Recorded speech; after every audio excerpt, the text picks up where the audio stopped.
Hello guys, welcome back to my channel. Thanks so much for watching. Today I want to talk about Instagram stories because Instagram stories are something that are very in high demand right now if you are a social media service provider or if you are looking to build your own brand and manage your own social media in today's day and age. So Instagram stories are arguably more important than feed posts nowadays. People are watching them at a higher rate than ever, and they can be really successful in building a relationship with your brand and even increasing conversions and things like that. So I want to share my 5 top tips that I've been using lately. I've been really trying to be a little bit more intentional with my Instagram stories, both for my own personal brand and for my clients. So these are the things that I've really been focusing on. So first thing is the look and feel of the Instagram stories, or the aesthetic, if you will. One of the challenges I think a lot of people have is, should I just get on Instagram stories selfie style and talk to the camera? Or should I have really polished, clean, highly produced Instagram stories? Or should I use Instagram's tools, like from the create mode? You can type and create and add stickers and things like that. And my answer is honestly, I think it should be a little bit of a mix of all three. At least for me, that's what tends to work best. Now, you're going to want to test for yourself or for your clients, test different formats, test different styles, and see what they respond best to. That's always going to be my answer, is test, because different audiences respond to different things, right? But my audience, I think, likes a little combination of highly produced, selfie style, no makeup, just chilling, sharing behind the scenes, and some kind of like fun polls and things like that. So one of the things that I've been working on for my business lately is building up my membership community. So I just launched that recently. It's a private community where we hop on group calls and we have guest presenters and, do a ton of cool things over there. So I'm trying to really make sure that this part of my business has its own unique kind of brand and look and feel. And so when I share that information, when I share that content on my Instagram stories, I want it to reflect that. I don't want it to feel just like any other day, like I'm just hanging out at my desk. Like I want people to really take note of it. So one of the things that has helped me really craft that identity for this part of my business is a site called Tailor Brands.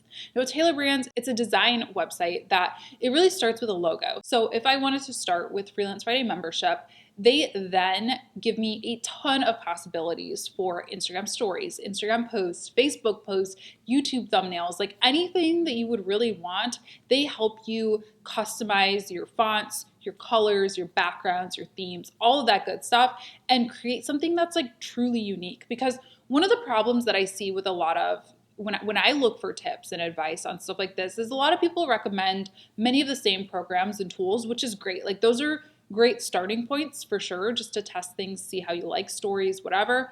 But if you want something that is your own, and if you want something that is going to make people stop and actually take note of what you're saying, screenshot your story and maybe share it on their story, you're going to want something that's unique and branded to your own business. So like I said, that's where Tailor Brands come in. I think that they have an awesome service. It's really affordable. And I'm going to show you a little bit of behind the scenes of actually building out my brand story right here.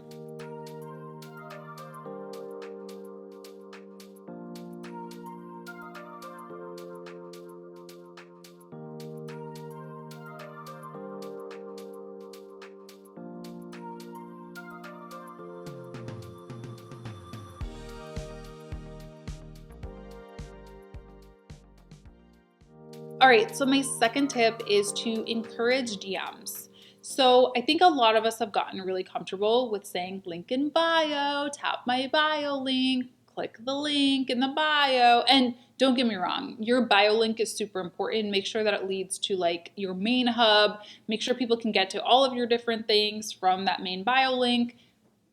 That's important. But something I want you to think about is, who do you DM on a regular basis on Instagram? Maybe there's a couple people, maybe there's 10 people. Now think about the people whose Instagram posts show up first for you in your feed. It's probably those same people, right? I know that I get like the same 5 people at the top of my feed all the time, and some of them are huge creators, and some of them are really, really small. It's because I DM them regularly. So encouraging DMs within your stories is a really unique way to, one, build a relationship with your followers, but also help boost that algorithm and also get your content out there. So let's say that I am having a webinar. I've done this recently. I had a webinar and I said, hey, if you want to join the webinar, send me a DM. Just respond, make it really easy for them. Just say, reply yes to this story, and I'll make sure that you get the link to register. Or send me your favorite emoji and I'll send you the link to my latest video, or like whatever it is. It's just a fun, different way to get people over to your content.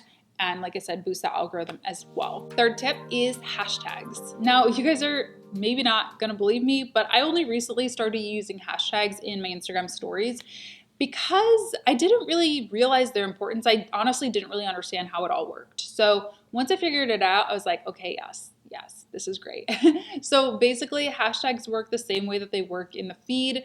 You know, people can discover stories based on hashtags, and it's a great way to acquire a new audience. Now, I don't really put hashtags in like super personal stories, like things that I'm just doing with my friends, just goofing off, being funny, post with my family, because I don't really need a new audience. That's really just for my community to enjoy and like my real friends who watch my stories.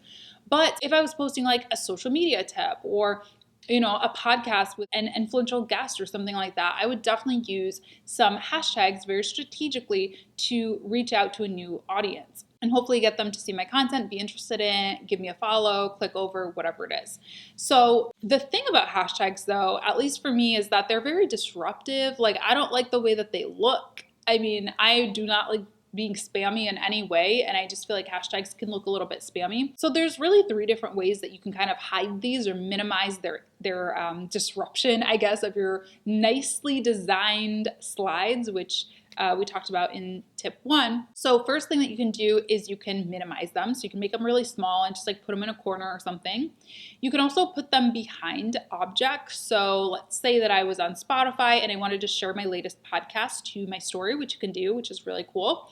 And it gives you the little box there. And what I can do is I could take my hashtags, I can put them behind the box, put the box over the hashtags. You can also do this with tagging people if you wanted to like give people on your team the option to share your story or something like that, but you don't want their username to show up. You could do that. And then you can also use the paint tool and make the hashtags the same color as something else in your story. So like if I'm using a, I don't know, I'm on a plane or whatever, just a picture, okay? I can use the color tool to match it to the sky or to the table or to the couch or whatever I took a picture of, and it will really blend in and camouflage, so you're not really gonna be able to see the hashtags. Fourth thing that I've done recently is added a testimonials tab to my Instagram highlights, and I've just been better about sharing testimonials and client feedback. I don't know, it's just one of those things that I always forget to do, but I think having social proof is super important to any service-based business. So on my marketing company's Instagram, I will do like nicely designed testimonials, which you could do using a site like Taylor Brands, and I'll share them actually onto the feed, and then I'll share the feed post into a story, which then I'll add to a story's highlight. On my own personal Instagram, I'll often just share screenshots. Like if somebody sends me a message saying, oh my gosh, your course was amazing, or, thank you so much for helping me. That coaching call was awesome today. I will take a screenshot of it and I'll just like remove their username unless they are okay with being public, but usually I just do it to protect their, privacy or whatever. And I'll just share that into a highlight, because when people first go to your Instagram account, that's one place that they often are going to look is your highlights to get a feel for like who you are and what you're all about. And they should really help tell a story of your brand. So I think testimonials are one of the best ways to tell the story of your brand. I know that's one of the things that people tell me all the time when they hire me as their coach or they're hiring me to do their video marketing or social media marketing. They're like, your website has a lot of great testimonials and that's why I hired you. I didn't need to learn anything else about you. I saw that people loved working with you. And so the same goes for Instagram for sure. The last tip that I have, number 5, is to use location tags. So very similar to hashtags, use location tags in your stories. It can really help broaden that audience, help you tap into a new market or a new audience. And that's really how I've been using them, is being very strategic about my location. So I don't really tag Detroit, Michigan very often because like most of my clients are not in Detroit. And I personally, my goal and what I love being is a global business who works with people all over the country and all over the world, really.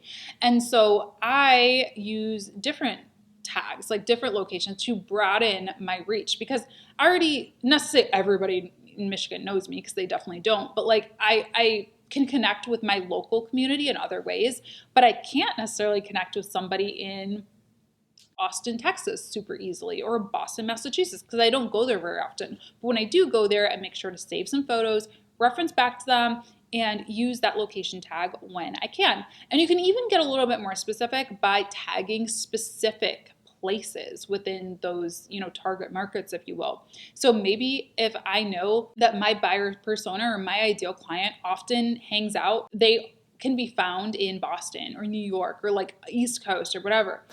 Not only am I going to take Boston, but I'm also going to maybe tag the Boston WeWork or a Boston hair salon or a Boston yoga studio or somewhere that really makes sense for my ideal client, somewhere that they like to hang out. Now, you don't want to be deceptive about this either, though, because that kind of really bothers me when you see, like, I don't know, Red Lobster being tagged and the picture is actually of like a store, like a clothing store. It's like, this doesn't really make sense. So actually go there, or actually at least provide content that is useful and relevant to their audience before tagging locations, because you don't want to look like a spammer again. But this is just something to keep in mind. Definitely, if you travel there, use those tags. And if you are creating more general content, you can definitely use location tags as well.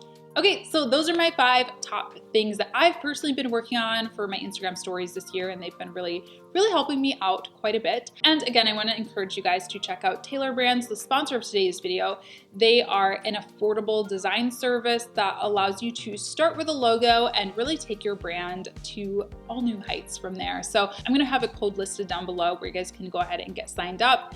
Click the link in my description box to get signed up with them. Try them out for yourself. I think you're really going to love the service and be able to create some unique Instagram stories and other content as well for your social media clients or for your own personal brand. So thanks so much for watching. I'll see you in the next video. Of course, subscribe. Don't forget to subscribe. Please hit the bell notification so you are notified whenever I post new videos like this. And yeah, I'll talk to you then. Bye.